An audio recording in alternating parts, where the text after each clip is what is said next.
Hello friends, तो आज के वीडियो में हम देखेंगे बीएड फर्स्ट सेमेस्टर का फर्स्ट पेपर का एक टॉपिक प्रकृतिवाद नेचुरलिज्म। सबसे पहले हम इसकी परिभाषा देख लेते हैं। परिभाषा: प्रकृतिवाद पाश्चात्य दर्शन की वह विचारधारा है जो इस ब्रह्मांड को प्रकृति जन्य मानती है और यह मानती है कि यह भौतिक संसार ही सत्य है और इसके अतिरिक्त कोई आध्यात्मिक संसार नहीं है।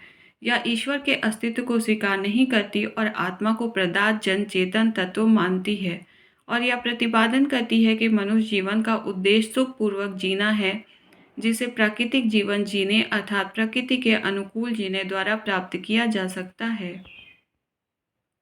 प्रकृतिवाद के मूल सिद्धांत: यह ब्रह्मांड एक प्राकृतिक रचना है। यह भौतिक संसार ही सत्य है और इससे परे कोई आध्यात्मिक संसार नहीं है। आत्मा प्रदात जन चेतन तत्व है। मनुष्य संसार की सर्वश्रेष्ठ रचना है। मानव विकास एक प्राकृतिक क्रिया है। मनुष्य जीवन का उद्देश्य सुखपूर्वक जीवन जीना है। सुखपूर्वक जीवन जीने के लिए प्राकृतिक जीवन उत्तम जीवन है। प्रकृतिवाद और शिक्षा: प्रकृतिवादी विचारक पुस्तकीय ज्ञान को शिक्षा नहीं मानते। इनके अनुसार वास्तविक शिक्षा वह है जो मनुष्य को उसकी प्रकृति के अनुकूल विकास करने एवं जीवन को सुखमय बनाने में सहायता करती है। शिक्षा का अर्थ अंतःशक्तियों का बाह्य जीवन से समन्वय स्थापित करना है। Education means establishment of coordination between the inherent powers and the outer life. Herbert spanner. शिक्षा के उद्देश्य: जीवन संघर्ष के लिए शक्ति एवं योग्यता का विकास। जीव विज्ञान वादियों के अनुसार प्रत्येक प्राणी में जीने की इच्छा होती है और वह अपने जीवन की रक्षा के लिए उसे अपने वातावरण से सदैव संघर्ष करना पड़ता है। डार्विन ने इस संदर्भ में दो सिद्धांत दिए हैं: जीवन के लिए संघर्ष और समर्थ का अस्तित्व। उनके अनुसार शिक्षा का उद्देश्य व्यक्ति तथा राष्ट्र को जीवन संघर्ष के लिए तैयार करना होना चाहिए। मनुष्य को पर्यावरण के अनुकूल बनाना: शिक्षा का उद्देश्य मनुष्य को वह शक्ति प्रदान करना है जिससे वह अपने आप को पर्यावरण के अनुकूल बना सके। इसके लिए उन्होंने शारीरिक एवं मानसिक स्वास्थ्य की प्राप्ति पर बल दिया है। मनुष्य को प्राकृतिक जीवन जीने योग्य बनाना: रूसों के अनुसार बालक को प्राकृतिक जीवन जीने योग्य बनाना ही शिक्षा का उद्देश्य होना चाहिए।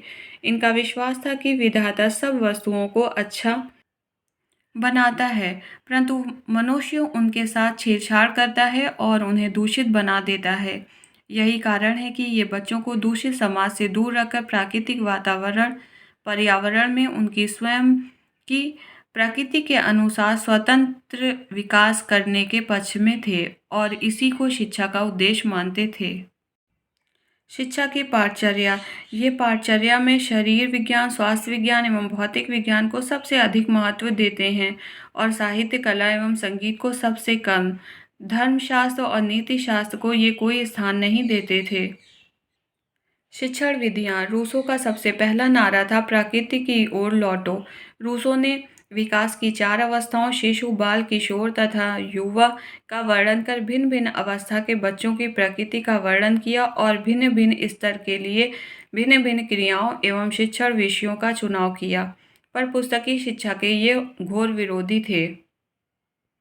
बच्चों को स्वयं अनुभव द्वारा करके सिखाना: रूसों ज्ञानेंद्रियों को ज्ञान का द्वार मानते थे।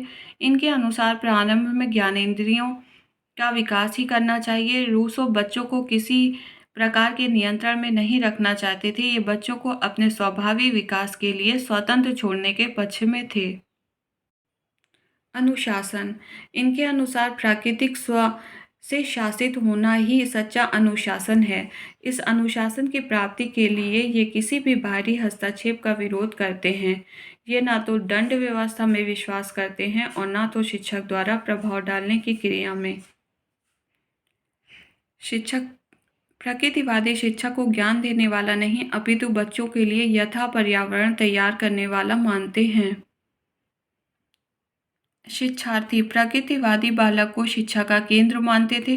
बच्चा शिक्षा ग्रहण करने के लिए पैदा नहीं होता अपितु उसका विकास करने के लिए शिक्षा का निर्माण किया जाता है। विद्यालय रूसो विद्यालय की कोई आवश्यकता नहीं समझते थे। इनके अनुसार तो प्रकृति की गोद ही विद्यालय है और प्रकृति ही शिक्षिका।